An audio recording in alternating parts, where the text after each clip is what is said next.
শৃঙ্খলা বাহিনীর ফার্স্ট শর্ত হচ্ছে শৃঙ্খলার মধ্যে থাকতে হবে।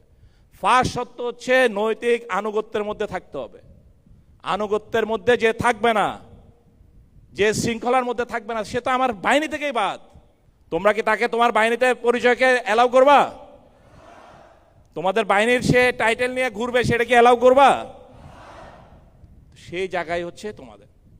সো আর আগের মতো ওই বিভিন্ন জায়গায় টাকা দাও তাহলে ঢুকে যাবে অঙ্গীভূত আনসার, সেটাও আর জীবনে হবে না।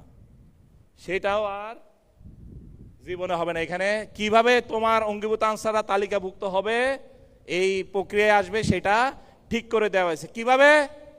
আমাদের যারা ভিডিপি এবং উপজেলা আনসারের যারা কোয়ালিফাইড থাকবে তাদের মধ্যে থেকে এখানে আসতে পারবে, অন্য কেউ আসতে পারবে না। সো এটা এখানে তাহলে আমাদের যে ভাইরা যারা আছে তাদের জন্য একটা সুযোগ তৈরি হবে। কিন্তু আবার ফ্রি না, যোগ্যতা প্রমাণ করে আসতে হবে। ওই যে ওখানে ক্রাইটেরিয়া করা আছে।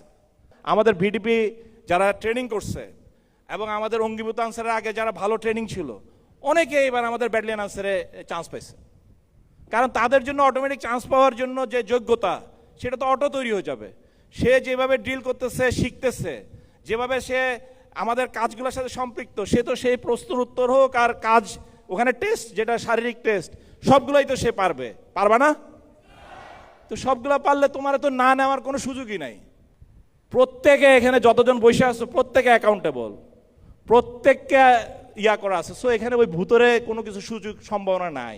সো অঙ্গীভূত আনসারদের জন্য আরেকটা যেটা গ্র্যাচুইটি ছিল, ঠিকভাবে ও বলতে পারে নাই।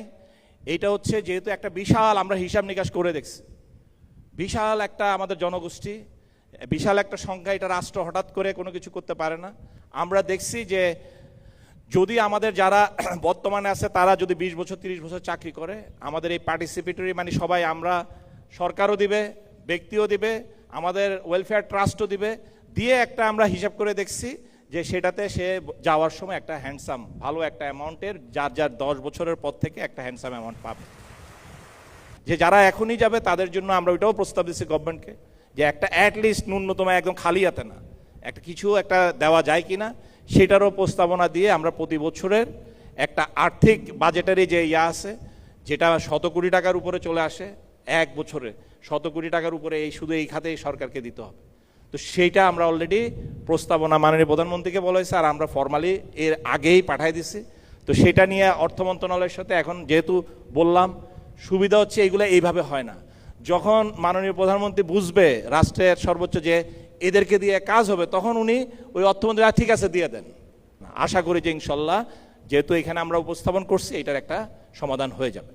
পে স্কেল যদি হয়, তখন যেহেতু পে স্কেলের সাথে বাকিদের হবে, তখন অঙ্গীভূত আনসারদের বেলায়ও আমরা একটা প্রস্তাবনা অলরেডি পে স্কেল কমিশনের কাছে দেওয়া আছে। সেটার রেফারেন্সে আমরা তো আমাদের চেষ্টা জারি আছে, মনে করার কিছু নাই।